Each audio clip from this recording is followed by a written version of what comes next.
अगर आप banking sector किसी भी एग्जाम की तैयारी कर रहे हैं, आईबीपीएस या एसबीआई या आरआरबी या आरबीआई किसी भी एग्जाम की तैयारी कर रहे हैं, पीओ लेवल की या क्लर्क लेवल की, तो बहुत इंपॉर्टेंट क्लास है आपके लिए गाइस। तो आप इस क्लास को देख सकते हैं, बहुत ही आपको हेल्प मिलेगी। तो जो गाइज आपकी बैंकिंग में जो आपकी क्वांट आती है उसी का टॉपिक है, चैप्टर है क्वाड्रेटिक इक्वेशन। ठीक है, ये देखिए आप देख पा रहे हैं क्वाड्रेटिक इक्वेशन। गाइज आपके मैं बता दूं, पीओ का पेपर हो या क्लर्क का पेपर हो, आपके 4 से 5 क्वेश्चन आपके जरूर पूछे आते हैं। ठीक है, तो आपके 5 मार्क्स जरूर आ जाएंगे। ठीक है, इसमें तो अगर आपका ये कॉन्सेप्ट पता चल जाता है, मैं आपको इसको कॉन्सेप्ट से समझाने वाली हूँ किस तरीके से करेंगे। जैसे कि आपका ये फर्स्ट और सेकेंड लिखे हुए हैं, तो सबसे पहले फर्स्ट को सॉल्व करेंगे और सेकेंड को सॉल्व करेंगे। फिर तो देखते हैं किस तरीके से सॉल्व करेंगे। देखिए लिखा हुआ है a² माइनस 5a प्लस 6 बराबर 0। ठीक है, तो देखिए जैसे कि ये 6 जो लिखा हुआ है, तो इसको हम किस तरीके से देखते हैं। ठीक है, तो सबसे पहले हम 6 को देखेंगे, तो जैसे कि हम ऐसे टेबल पढ़ेंगे, इस तरीके से देखेंगे गुणा करके कि संख्या का, ठीक है, जिससे हमारा 6 आ सके। ठीक है, और ये देखिए मुझे साइन का बहुत ध्यान देना है, जो आपका प्लस का साइन लगा हुआ है इसको बहुत ध्यान देना है। तो अगर ये प्लस का साइन लगा हुआ है तो 6 मुझे ऐसे लाना है, और जो ये बीच के डिजिट लिखी हुई है ऐसे मुझे टेबल से पढ़ना है, ऐसे गुणा करना है डिजिट से, संख्या से, जिससे हमारा 6 भी आ जाए और हमारा ये देखिए जिसे प्लस लगा हुआ है, तो जो इस तरीके से हम टेबल पे पढ़ेंगे 6 भी आए, और ये देखिए ऐड का चिन्ह लगा हुआ है। ठीक है, तो ऐड में करने पर ये देखिए आ जाए हमारा -5 आना चाहिए। ठीक है, -5 आना चाहिए। तो सबसे पहले अगर हम देखते हैं, जैसे कि 3 दूना 6 होता है। ठीक है, 3 2 जा कितना होता है, 6 होता है, 3 2 जा। ठीक है, 3 2 जा 6 होता है। तो देखिए अगर हम 3 और 2 को ऐड करेंगे तो 3 2 5 होता है, 3 2 5 होता है। तो क्या करेंगे, 3 2 5 तो होता है, बट आपको माइनस का 5 लाना है, ये माइनस लगा हुआ है, माइनस का 5। तो सबसे पहले क्या करेंगे, माइनस का 3, इसी तरीके से माइनस का 2 लिखेंगे। देखिए जब माइनस का 3 माइनस का 2 होता है, तो देखिए मैं बता दूंगा गाइज आपको, जब माइनस का चिन्ह होता है तो हम ऐड तो कर देते हैं, बट आपको जो साइन रहता है वो माइनस का ही रहता है। तो अगर माइनस का 3 माइनस का 2 ऐड करेंगे तो माइनस का 5 आ जाएगा, जो आपकी ये बीच में संख्या डिजिट लिखा हुआ है, जो भी संख्या लिखी हुई डिजिट लिखी होगी तो ये आपकी आ जानी चाहिए। ठीक है, इसमें आपको टेबल पढ़ने से गुणा करने पर, तो जैसे कि 3 का गुणा 2 में किए, 3 दूना 6, 3 का टेबल पढ़ा है, जैसे 3 दूना 6, इस तरीके से 3 2 5। ठीक है, इसी तरीके से मुझे देखना होगा। तो अब मुझे क्या करना है, जैसे -3 -2 आया हुआ है। ठीक है, अब मुझे क्या देखना है, क्वाड्रेटिक इक्वेशन में हम क्या करते हैं कि जो हमारी ये जैसे कि साइन लगे हुए हैं -3 -2, अब हम क्या करते हैं साइन को चेंज करके लिखते हैं। तो जैसे -3 है तो हम क्या करेंगे, +3 लिख देंगे, -2 है तो हम +2 लिख देंगे। ठीक है, तो ये देखिए हमारा फर्स्ट का ये इतना आ गया, सॉल्व कर लिया मैंने। ठीक है, अब जैसे कि इसी के अकॉर्डिंग हम सेकेंड को देख लेते हैं। तो देखिए गाइस, जैसे कि इसमें a² के साथ कोई हमारी संख्या मतलब कि कोई संख्या डिजिट हमारी नहीं लिखी हुई थी, जैसे कि इसमें डिजिट लिखी हुई है, 2 लिखा हुआ है, तो अब इसमें हम कैसे करेंगे, इसमें हमारी कोई डिजिट संख्या नहीं लिखी थी, तो मैंने इसको इसी से केवल देखा 6 से। अब जैसे कि इसमें 2 लगा हुआ है, 2 इसमें लिखा हुआ है 2b² 2b² minus 13b plus 21 equal 0। ये देखिए इस तरीके से लिखा हुआ है। तो सबसे पहले ये देखिए जैसे 21 लिखा हुआ है, अब जैसे इसमें हमारा डिजिट संख्या कोई भी लिखी होगी तो क्या करेंगे, देखिए 2 का 21 का हम क्या कर देंगे, गुणा कर देंगे। जैसे कि हम देखेंगे 21 का गुणा हम 2 में करेंगे तो कितना आ जाएगा, 42 आ जाएगा। यहाँ पे हम लिख लेते हैं जैसे कि 42 हमारा आया हुआ है। तो अब मुझे इसी तरीके से, जैसे मैंने इसमें देखा था कि प्लस साइन, ये बहुत ध्यान देना, जैसे प्लस लगा हुआ है तो इसमें 42 है, इसमें देखिए साइन मुझे ध्यान देना प्लस का लगा हुआ है, तो मुझे ऐसे टेबल पढ़ना है कि वो जो डिजिट संख्या हो, तो ये देखिए जो बीच का संख्या लिखी हुई है 13। ठीक है, तो ये हमारी 13 आनी चाहिए। ठीक है, तो 13 हमारी कैसे आएगी ये देखते हैं। जैसे कि 42 है, तो जैसे कि हम देख लेते हैं कि 7 6 42। ठीक है, 7 6 42, तो 7 6 42 होता है। तो 7 और 6 जब हम लिखेंगे इस तरीके से, तो 7 और 6 जैसे ऐड का चिन्ह लगा हुआ है।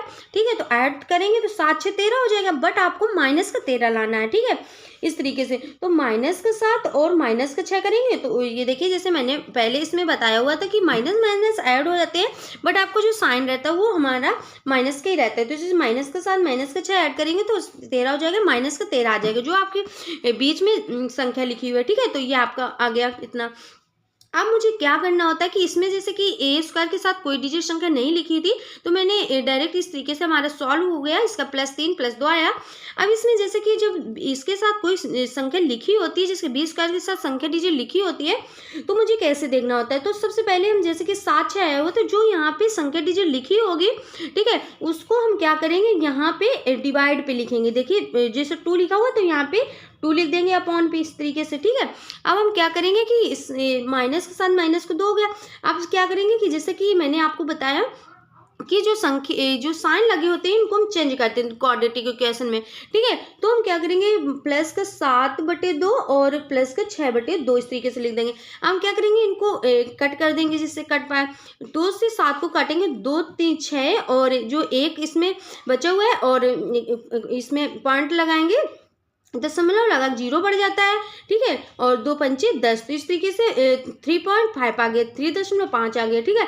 और 2 से 2 3 6, तो इस तरीके से प्लस का 3.5 और कॉमा प्लस का 3 आ गया। ये आपका सेकेंड का आया हुआ है इतना, ठीक है। तो ये देखिए हम यहाँ पे देख लेते हैं, फर्स्ट का जो आया हुआ है प्लस का 3 प्लस का 2 और प्लस का 3.5 प्लस का 3। तो हम यहाँ पे लिख लेते हैं इस तरीके से, फर्स्ट का जैसे कि आया हुआ है, जैसे कि हम यहाँ पे लिख लेते हैं ए का, ठीक है। ए का जैसे यहाँ पे लिख लेते हैं, क्योंकि ए का ये था, तो ए का हम लिख लेते हैं जैसे कि प्लस का 3 और प्लस का 2 आया हुआ है, ठीक है। इस तरीके से लिख लेते हैं। अब यहाँ पे सेकेंड का जो बी का है, जैसे कि ये बी के हैं, ठीक है, तो बी का लिख लेते हैं। यहाँ पे क्या आया हुआ है, प्लस का 3.5 और कॉमा प्लस का 3 इस तरीके से, ठीक है।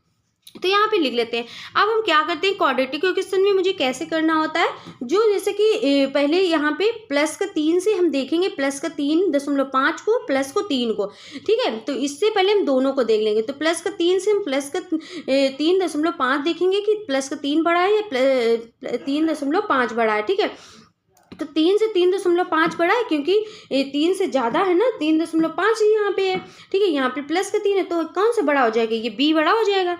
तो इस तरीके से ए और यहाँ पे बी की तरफ हम ग्रेटर लगा देंगे, ठीक है, इस तरीके से। अब हम प्लस का 3 को, प्लस का 3.5 को तो देख लिया, इसके बाद प्लस का 3 देखेंगे। तो प्लस का 3 तो क्या हो जाएगा, ए बराबर बी हो जाएगा, क्योंकि इक्वल है, बराबर है। इस तरीके से साइन लगाएंगे, ठीक है। अब ये इसका मैंने प्लस का 3.5 और प्लस का 3 से देख लिया। अब इसका प्लस का 2 का 3.5 और प्लस का 3 से देखेंगे। तो प्लस का 2 और प्लस का 3.5, तो ये 2 से 3.5 बड़ा है, तो ए और बी की तरफ ग्रेटर लगा देंगे, क्योंकि बी वाला बड़ा है इसमें, ठीक है। अब प्लस का 2 से हम देखेंगे कि 3 बड़ा है, देखिए 2 बड़ा है कि 3 बड़ा है, तो 3 बड़ा है, तो ए और ग्रेटर बी की तरफ लगा देंगे। तो देखिए इतना कुछ इस तरीके से मैंने सॉल्व किया। अब मुझे ये देखना होता है कि कैसे साइन जा रहे हैं। तो सबसे पहले देखिए ए इसकी तरफ लेस बी, मतलब कि जो बी है, बी को बड़ा दिखाया गया, ए से बी बड़ा है। इसमें भी देखिए इक्वल दिखाया गया, ए से बी बड़ा है, ए से बी बड़ा है। तो देखिए जैसे कि ये साइन हमारे सेम चल रहे हैं और यहाँ पे इक्वल लगा हुआ है, तो सबसे पहले क्या करेंगे, ए लिखेंगे, यहाँ पे इस तरीके से बी की तरफ साइन लगाएंगे और यहाँ पे इक्वल है तो इक्वल का साइन लगा देंगे। तो देखिए ये हमारा आंसर आ गया, ठीक है। ये देखिए इस तरीके से हमारा आंसर आ गया। तो इसको हम क्या पढ़ेंगे, इस तरीके से ए लेस इक्वल बी, ठीक है। तो गाइज यही हमारा आंसर है। तो गाइज ऑप्शन पे लिखा होगा उसी पे ये टिक कर देंगे, जहाँ पे ये ए लेस इक्वल बी लिखा होगा वहीं पे ये टिक कर देंगे, बस आपका क्वेश्चन सॉल्व हो गया। तो बस इसी के अकॉर्डिंग आप कोई भी कठिन से कठिन आप क्वेश्चन सॉल्व कर सकते हैं। 5 में 5 मार्क्स आप ला सकते हैं। पीओ का पेपर हो, क्लर्क का पेपर हो। और गाइज मैं बता दूँ कि आपका प्रीवियस ईयर का भी पेपर है, ये आपके प्रीवियस ईयर एग्जाम पे IBPS PO का क्वेश्चन है, बहुत इंपॉर्टेंट क्वेश्चन है। और गाइज आपको समझ में आया होगा, तो आप स्क्रीनशॉट ले सकते हैं इस तरीके से यहाँ पे। तो गाइज बस आपको समझ में आया होगा। गाइज अगर ये क्लास आपको अच्छी लगी हो तो प्लीज़ इस चैनल को ज़्यादा से ज़्यादा लाइक करें, शेयर करें, सब्सक्राइब करें, मेरे चैनल से जुड़े रहिए और अपनी कंटिन्यू पढ़ाई करते रहिए, कंसिस्टेंसी के साथ अपनी तैयारी करिए। Thank you so much guys, मिलते हैं नेक्स्ट वीडियो में, तब तक के लिए thank you so much guys, all the best for exam.